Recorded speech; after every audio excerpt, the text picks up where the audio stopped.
Hello everyone, welcome to the video lecture series on manufacturing processes. I am Kishore, working as assistant professor in the Department of Mechanical Engineering, MLR Institute of Technology, Hyderabad. So, we will see today what we are going to discuss, but before that we will see what we have discussed in the last lecture. So, in the last lecture we saw what is the importance of pouring time. We also discussed what is the meaning of pouring time, and we saw how many types of gratings are there, and we saw what are the advantages and disadvantages of those different gating system and which is preferable and what is the reason behind that. Then we also derive relation for pouring time in the case of top gating and bottom gating system. Today we will see some numericals based on that, how to calculate the pouring time in problems, and also we will see in the design of a sprue what kind of problems are actually coming in competitive examination, especially based on these concepts. So, we will take some numerical to more clear these concepts of pouring time and design of a sprue. So, here is the first question, first numerical. This is a previous year GATE question which asked in approximately in 2018 years. I am not exactly sure about the year, but most probably it was recently asked. So, most probably it was in 2018. So, this is based on actually pouring time calculation. So, first we will read this question, we will try to understand how to solve this numerical. Okay. So, a pressure die casting setup was tested by injecting water. Its density of course is 1000 kg per meter cube at a pressure of 200 bar. Mold filling time was calculated and it was 0.05 second. After that, actual casting is made by injecting the liquid metal whose density was 2000, double of the water, 2000 kg per meter cube at an injection pressure of 400 bar, means double of the first one. Okay. It has been given neglect all the losses like friction or viscous effect. Find the approximate mold filling time. So, actually this problem is actually based on how to calculate pouring time. Okay, na? So, clearly in this numerical two things has been given. First, water has been taken as a liquid to just test this cast. So, when water was the liquid, the pouring time was given, that is it is given 0.05 second. When the liquid for actual casting is used, whose density is given and also at what pressure it was injected, that is also given. So, for this liquid, what will be the pouring time or what will be the mold filling time, that we have to find out. So, this is a simple question. What we have to do, we just have to calculate the pouring time. So, if we calculate the pouring time, suppose we are representing pouring time by T. So, this T we can write volume of the mold upon discharge of the liquid,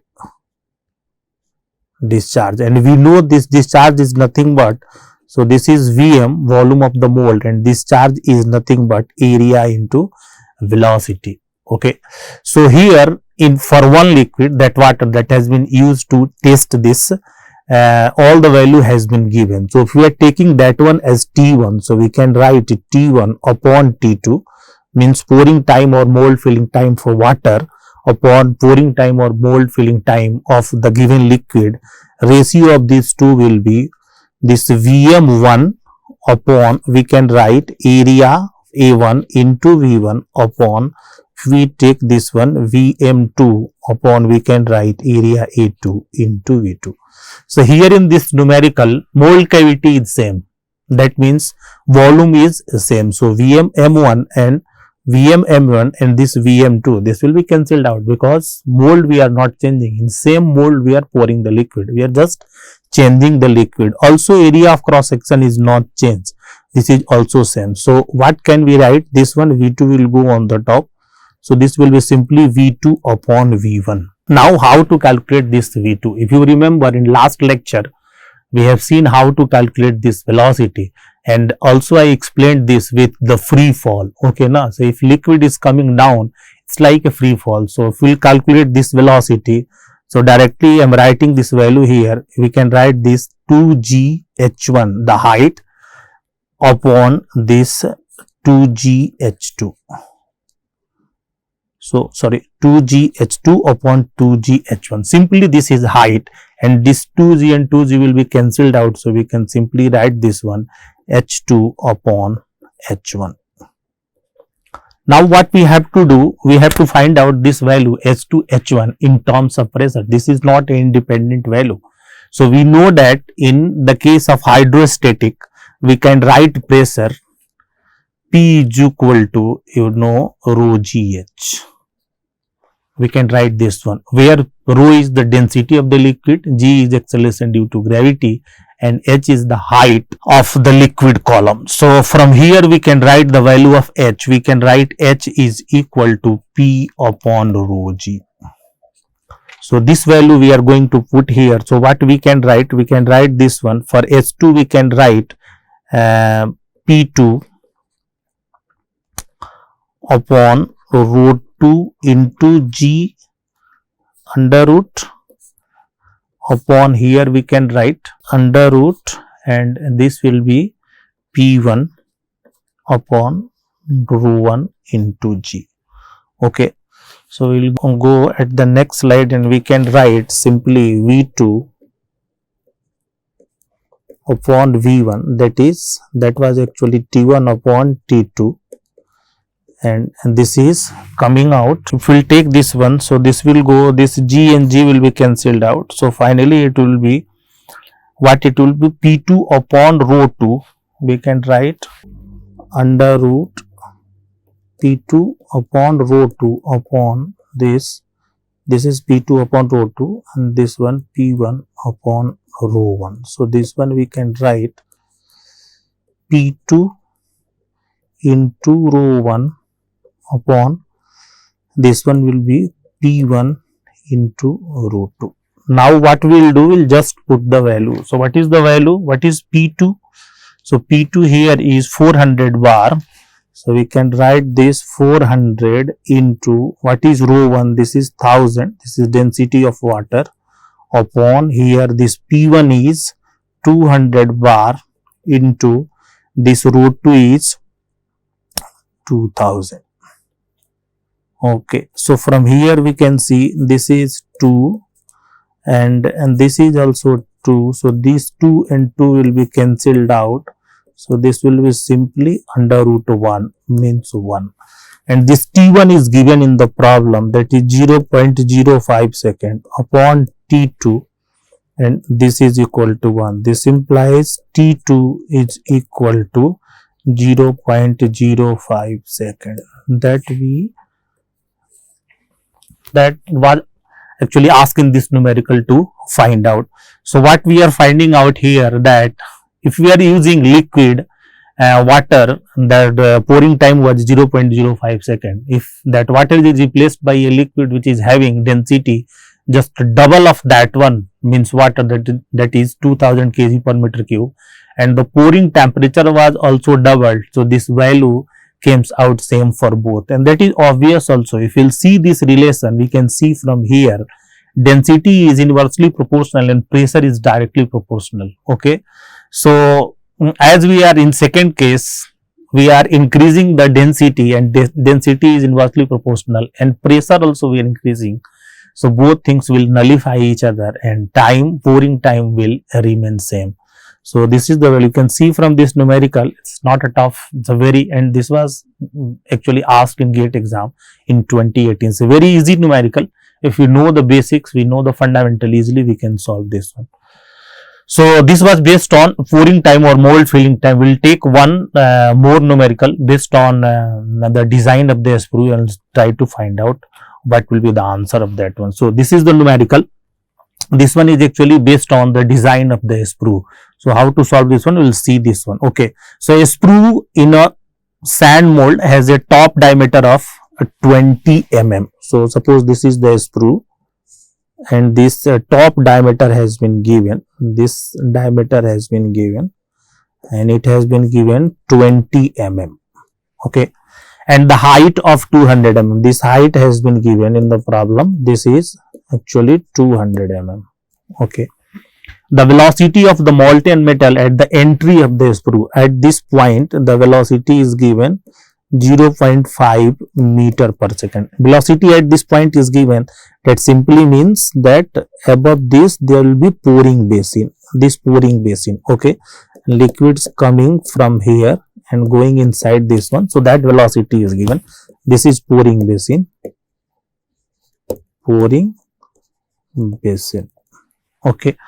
So this is given. Assume acceleration due to gravity as 9.8 meter per second square and neglect all the losses. If the mold is well ventilated, the velocity of the molten metal at the bottom. So we have to find out velocity at this point. This is equal to what? So how to calculate this one? First thing is we can apply continuity equation at this point and this point. But if you are applying continuity equation, this diameter has not been given at the bottom. If diameter at this bottom is not given, so we can't apply continuity equation. But one thing is clear in this numerical, the velocity at the start of the pouring this sprue is given. So if this velocity is given and suppose this height we are taking h1, suppose this is h1, so this is just like a free fall. So what we can write, if we are writing this velocity as v1 at this section, suppose we are taking this one v1, so we can write v1 is equal to under root 2gh1. Okay, so here v1 is given, okay, and we know the value of g, that is given here in the problem, 9.8 meter per second square. So from here easily we can calculate what will be the value of h1. So if we will put this value 0.5 meter per second, this one we can write under root 2 into g 9.8, and this height we have to find out, that is h1. So from here if we calculate, it will comes out this h1 is equal to 12.75 approximately, this will be of mm. Okay, so now this h1 is known, and if we take this one as h2, this h2 is already given in the problem. So this h1 and h2 is known. So what will be this total height? This total height, if I am writing capital H, so we can write capital H is equal to h1 and plus h2. So what is h1? Just now we have calculated 12.75 plus this 200. So this will be 212.75 mm. Okay, so now this problem is very easy to solve. We know this total height, okay, na? So it's just like a free fall. If you know this total height, so what will be velocity here? Velocity at this section will be equal to this. If you are taking this v is equal to under root this total height 2gh. So what we can write for this one, this velocity at the bottom, if you are writing this v, this will be equal to simply 2g and this capital H. Okay, during the design we have already seen this liquid which is coming inside or going down is just like a free fall, because according to the assumption that we took, the liquid with which it is coming down, it was almost a zero. So if something is in free fall, starting from zero velocity, so its velocity when going through a height h will be twice of under root 2j. So it's very easy to calculate. After that we have to calculate this one, and remaining all the value we know. So this is 2 and g is 9.8 into this h just now we have calculated 212.75. Okay, this is in mm, so we will have to convert this in meter. So this is 10 to the minus 3. If we calculate this one, so this one will comes out directly. I am writing the value. This one will comes out g 2.04 meter per second. So this v is 2.04 meter per second. Okay, na? So this we can see this is a very easy numerical. So what I mean to say, if you know the concept, if things are clear to you, it's a very easy numerical to solve. And this was probably asked in, I think, GATE 2017. This was in 2017. So numericals are very easy. What we have used here, we have used nothing. But first we tried to apply here the continuity equation, and we saw this area is not given, our diameter here is not given. So what we did, we calculated this height, and once we know this height, already this height is given. So after that easily we apply that free fall equation formula, a free fall concept, and after that we got the value of A here. So today we will stop this lecture here, and next we will come with the solidification in casting. Thank you.